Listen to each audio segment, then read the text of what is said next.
अस्सलामु अलैकुम वरहमतुल्लाहि वबरकातुहू। मैं हूं आपका मेज़बान फजल रहमान रहमानी। आज मुरखा 15 जून है। पेश है दूरबीन की ताज़ा तरीन पेशकश। आज दूरबीन के अहम मौज़ूआत हैं। महाराष्ट्र में मवेशी ले जा रहे मुस्लिम शख्स का गौरक्षकों ने पीट पीट कर कत्ल कर दिया। इस मामले में पुलिस ने 6 लोगों को गिरफ्तार कर लिया है। मामले की पूरी तफसील आज की दूरबीन में ज़रूर देखिए। हिंदू तंजीमों ने 15 जून को उत्तराखंड के परोला में मुबैना लव जिहाद के खिलाफ महापंचायत मुनक़िद करने का ऐलान करने के साथ मुसलमानों से दुकानों और मकानों को खाली करने की वार्निंग दी है। इसके पेश नज़र तकरीबन 12 मुस्लिम खानदान परोला से नकल मकानी कर चुके हैं। रेसलिंग फेडरेशन ऑफ इंडिया के साबिक सदर बृजभूषण शरण सिंह की गिरफ्तारी के मुतालबे पर खाप पंचायतों ने हरियाणा बंद का एहतमाम किया। इसके लिए उन्होंने दिल्ली रोहतक रोड को ब्लॉक किया। शुमाल मशरिकी रियासत मणिपुर में तशद्दुद भड़कने का सिलसिला जारी है। ताज़ा वाक़यात में 9 अफराद हलाक हो गए हैं, ताहम कर्फ्यू में महदूद नरमी कर दी गई है। महाराष्ट्र नवनिर्माण सेना के सरबराह राज ठाकरे ने औरंगजेब रहमतुल्लाह अलैह और लाउड स्पीकर की तस्वीर वाला केक काटकर अपना यौम पैदाइश मनाया। इस केक के जरिए उन्होंने आवाम को क्या पैगाम दिया, आज की दूरबीन में ध्यान से देखिए। आरबीआई के गवर्नर शक्तिकांत दास को लंदन सेंट्रल बैंकिंग के governor of the year award से नवाजा गया।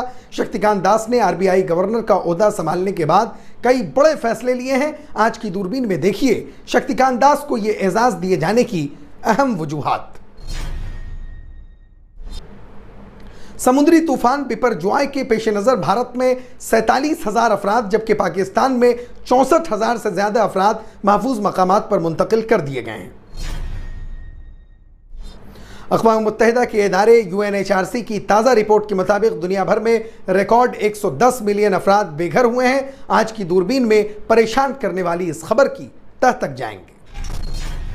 नाइजीरिया में कश्ती के एक हादसे में 100 से ज़ायद अफराद हलाक हो गए हैं। हुक्काम के मुताबिक गर्काब हो जाने वाली कश्ती पर सवार अफराद की तलाश के लिए रेस्क्यू ऑपरेशन अब भी जारी है।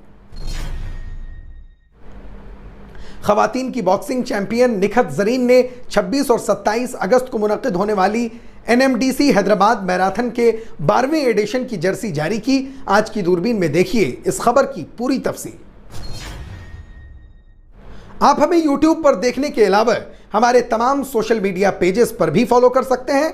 आप फिक्र नज़र उर्दू का प्रोग्राम दूरबीन देख रहे हैं। महाराष्ट्र में एक बार फिर मवेशी ले जा रहे मुस्लिम शख्स का मुबैना तौर पर पीट पीट कर कत्ल किए जाने का मामला सामने आया है। मीडिया रिपोर्ट्स के मुताबिक महाराष्ट्र के नासिक जिला में मवेशियों को ले जा रहे 23 साला लुकमान अंसारी का गौरक्षकों ने मुबैना तौर पर पीट पीट कर कत्ल कर दिया। पुलिस ने इस मामले में 6 लोगों को गिरफ्तार किया है और पूछताछ की जा रही है। एक पुलिस अफसर ने इस सिलसिले में बुध के रोज जानकारी देते हुए बताया कि मामला 10 जून को उस वक्त पेश आया जब लुकमान अंसारी की लाश घाटन देवी के एक गड्ढे से बरामद की गई। पुलिस अफसर का कहना है कि 6 गौरक्षकों को हिरासत में लिया गया है और कुछ दीगर मुलजिमीन की तलाश अब भी जारी है। बताया जा रहा है कि सभी मुलजिमीन दाया महाज तंजीम राष्ट्रीय बजरंग दल से जुड़े हुए हैं। पुलिस के मुताबिक लुकमान अंसारी अपने 2 साथियों के साथ 8 जून को अपने टेम्पू पर मवेशियों को ले जा रहा था।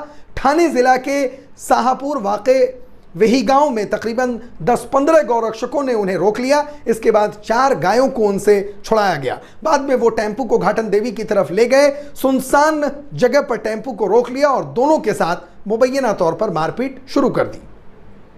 पुलिस अफसर ने बताया कि लुकमान अंसारी के साथी भागने में कामयाब रहे, लेकिन लुकमान को मुलजिमीन ने पकड़ लिया। दूसरी तरफ मुलजिमीन का कहना है कि अंसारी की मौत खाई में गिरने की वजह से हुई। हालांकि पुलिस को अंदेशा है कि लुकमान की मौत का सबब पिटाई है, जिसका पता जांच के बाद चलेगा। पुलिस का कहना है कि मुलजिमीन के खिलाफ ताज़ीरात हिंद की दफ़ा 302 यानी कत्ल के तहत 2 मामले दर्ज किए गए हैं। परोला में 15 जून को होने वाली मुजव्वज़ा महापंचायत के पेश नज़र शहर में रहने वाले मुसलमानों में दहशत का माहौल है। हालात ख़राब होने के खदशात के पेश नज़र मुतअद्दिद मुस्लिम ख़ानदान कुछ दिनों के लिए शहर से नकल मकानी कर गए हैं। ये तीनों ख़ानदान आज सुबह अपने घरों को ताला लगाकर परोला शहर से बाहर चले गए। दूसरी जानिब परोला में गुज़िश्ता रोज़ यानी 14 जून से 19 जून तक दफ़ा 144 नाफिज कर दी गई है। नाजरीन, इन दिनों उत्तराखंड परोला सुर्खियों में है। मुबैना लव जिहाद के वाकया पर हिंदू तंजीमों की धमकी और महापंचायत के ऐलान के बाद से इलाके में कशीदगी पाई जा रही है। 15 जून को हिंदू तंजीमों ने महापंचायत बुलाने का ऐलान किया था, ताहम जिला इंतजामिया ने इसकी इजाजत नहीं दी। अब जिला इंतजामिया ने परोला में 14 जून से 19 जून तक यानी 6 दिनों के लिए दफा 144 नाफिज कर दी है। परोला के एसडीएम देवानंद शर्मा का कहना है कि दफा 144 पर सख्ती से अमल किया जाएगा। हिंदू तंजीमों ने पंचायत के ऐलान के साथ मुस्लिम खानदानों को इलाके से निकालने की धमकी दी थी। इसके पेश नजर 3 मजीद मुस्लिम खानदान परोला छोड़ गए। ईटीवी भारत की रिपोर्ट के मुताबिक बाले खान अपने खानदान के साथ शादी की तकरीब में शिरकत के लिए धामपुर गए हैं। वहीं रईस अपनी बेटी के इलाज के बहाने अपने अहले खाना के साथ सहारनपुर चले गए। उसके साथ ही फुरकान का खानदान भी सहारनपुर मुंतकिल हो गया। बताया जा रहा है कि हालात ठीक होने के बाद वो परोला वापस आएंगे। बुध की सुबह एडीएम तीर्थपाल भी परोला पहुंच गए हैं। एसडीएम तहसील हेडक्वार्टर में मकामी लोगों के साथ अमन मीटिंग करेंगे। इंतजामिया ने 15 जून को परोला में होने वाली महापंचायत की इजाजत नहीं दी है। इसके अलावा कशीदगी के पेश नजर एहतियाती पहलू को मद्देनजर रखते हुए पुलिस इंतजामिया ने परोला में दफा 144 नाफिज कर दी है। परोला में उस वक्त मुसलमानों में खौफ व हरास का माहौल है, जिसकी वजह से अब तक वहां से मुस्लिम कम्युनिटी के 1 दर्जन से जायद ताजिर अपनी दुकानें बंद करके नकल मकानी कर चुके हैं। पुलिस ने देर रात परोला में प्रोविंशियल आर्म्ड कांस्टेबुलरी की एक प्लाटून को भी तैनात किया है। भारतीय आईन की दफा 19, 20, 21A और 22 भारत में रहने वाले तमाम शहरियों को अपनी पसंद के मुताबिक आज़ादाना तौर पर इज्जत व वक़ार के साथ मुल्क के किसी भी कोने में रहने और बसने की इजाज़त देता है। मुल्क की आज़ादी में सबों के साथ मुसलमानों का जो किरदार रहा है वो ढका छुपा नहीं है। और ये बात भी जग जाहिर है कि आज़ादी के बाद मुसलमानों को ये इख्तियार था कि वो किसी दूसरे मुल्क चले जाएं, लेकिन मुसलमानों ने हर लम्हे अपने वतन की मिट्टी को चूमना पसंद किया। लिहाजा आज जब आज़ादी के बाद से पहली बार गुज़िश्ता चंद बरसों में एक ख़ास तबके को टारगेट करके उन्हें गैर और अजनबी महसूस कराया जाता है तो दिली तकलीफ होती है। सहाफ़ियों को अपनी आइडियोलॉजी और नज़रियात जाहिर करने की इजाज़त नहीं होती, लेकिन यहाँ पर मैं अपने नज़रियात को पसे पुश्त रखते हुए इंसानियत की खातिर, जमहूरियत की खातिर अपने मुल्क में अपने हुक्मरानों से ये पूछना चाहता हूँ कि क्या आपको इस बात का एहसास या दर्द नहीं कि किसी एक फ़र्द के गुनाह की सज़ा पूरी कम्युनिटी को, आपके शहरियों को दी जाती है कि उन्हें बरसों का बनाया आशियाना उजाड़ कर नकल मकानी पर मजबूर होना पड़ता है और आप सर पर हाथ रखकर बैठे न जाने किस बात का इंतज़ार कर रहे हैं। क्या नकल मकानी मसले का हल है? अगर मुल्क के हालात ऐसे ही होते चले गए तो मुल्क के किसी कोने में भी भारतीय शहरी महफूज रहेंगे, इस बात की क्या गारंटी है? क्या आपको यह कुदरत नहीं कि आप अपने शहरियों को नकल मकानी से रोकें, सालों के बने आशियाने को मिनटों में उजाड़ने न दें, उन्हें तहफ़्फ़ुज़ फराहम करें? हाँ, अगर मुल्जिम मुजरिम साबित हो जाए जिसने सही मानों में गुनाह किया है तो उसके लिए दुनिया के सबसे बड़े जमहूरी मुल्क में इंसाफ का सबसे बड़ा अलमबरदार अदलिया भी मौजूद है जो उन्हें सख्त से सख्त सजा देने पर मुकम्मल कादिर है। रेसलिंग फेडरेशन ऑफ इंडिया के साबिक सदर बृजभूषण शरण सिंह की गिरफ्तारी के मुतालबे पर हरियाणा के बाद 18 जून को भारत बंद का भी ऐलान किया गया है। इसके लिए खाप के नुमाइंदों, तंजीमों, व्यापार मंडलों और मुख्तलिफ रियासतों की सियासी जमातों से शिरकत की अपील की गई है। खाप पंचायतों ने पहलवानों की हिमायत में और बृजभूषण शरण सिंह की गिरफ्तारी का मुतालबा करते हुए हरियाणा बंद का एहतमाम किया है। खाप पंचायतों ने इस दौरान बहादुरगढ़ के आसूदा मोड़ के करीब कौमी शाहराह नंबर 9 को बंद कर दिया। इसके दिल्ली रोहतक रोड को भी ब्लॉक कर दिया गया। ख्याल रहे कि दिल्ली पुलिस को रेसलिंग फेडरेशन ऑफ इंडिया के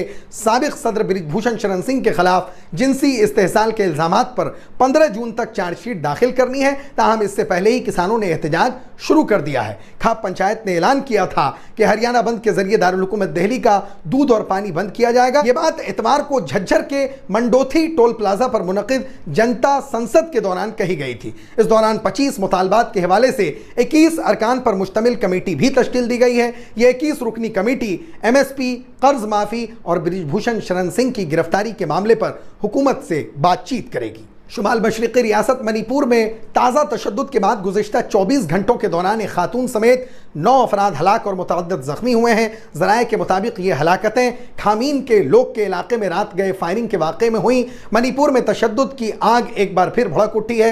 रिपोर्ट के मुताबिक गोलीबारी के वाक़यात में 9 अफराद हलाक जबकि दीगर 10 अफराद जख्मी भी हुए हैं, जिन्हें इलाज के लिए इम्फाल ले जाया गया है। तशद्दुद में हलाक होने वालों में से कुछ के जिस्म पर कटने के निशानात हैं और कई पर गोलियों के जख्म मौजूद हैं। नस्ली झड़पों की वजह से 1 माह से ज़्यादा अरसे से तनाव का शिकार शुमाल मशरिकी रियासत मणिपुर में तशद्दुद के ताज़ा वाक़यात के बाद कर्फ्यू में महदूद नरमी कर दी गई है। तकरीबन 1 माह से जारी मणिपुर में होने वाले नस्ली तशद्दुद में कम अज़ कम 100 अफराद हलाक और 310 दीगर जख्मी हो चुके हैं। रियासत में अमन की बहाली के लिए फ़ौज और नीम फौजी दस्तों को तैनात किया गया है। रियासत में हाल ही में चलाई गई तलाशी मुहिम के दौरान 1040 हथियार बरामद किए गए थे। ये असलहा माजी में मुख्तलिफ मकामात से शरपसंदों ने लूट लिए थे। महाराष्ट्र नवनिर्माण सेना के सरबराह राज ठाकरे ने गुज़िश्ता रोज अपना यौम पैदाइश मनाया। अपने पोते की तबीयत नासाज होने की वजह से उन्होंने इस बार यौम पैदाइश पर कोई बड़ा जश्न न किए जाने का ऐलान किया था, लेकिन उनके कुछ हामी एक ऐसा केक लेकर पहुंचे जो सुर्खियों में है। दरअसल इस केक पर औरंगजेब की तस्वीर बनी हुई थी और लाउड स्पीकर का भी नक्शा था। राज ठाकरे ने अपने यौम पैदाइश पर इस केक को काटा और इस केक को काटे जाने के अंदाज से और औरंगजेब के ताल्लुक से उनका स्टैंड सबों के सामने आ गया। मीडिया रिपोर्ट्स के मुताबिक राज ठाकरे ने अपने कारकुनान के जज्बात का एहतराम करते हुए औरंगजेब की तस्वीर बने केक को इस मकाम पर काटा जहां पर औरंगजेब की गर्दन थी। यानी उन्होंने जाहिर कर दिया कि वो औरंगजेब से किस कदर नफरत करते हैं। साथ ही केक में लाउड स्पीकर पर क्रॉस का निशान बनाया हुआ भी दिखाई दिया। ये राज ठाकरे के जरिए मस्जिदों में लाउड स्पीकर लगाए जाने के खिलाफ चलाई गई मुहिम की याद दिलाता है।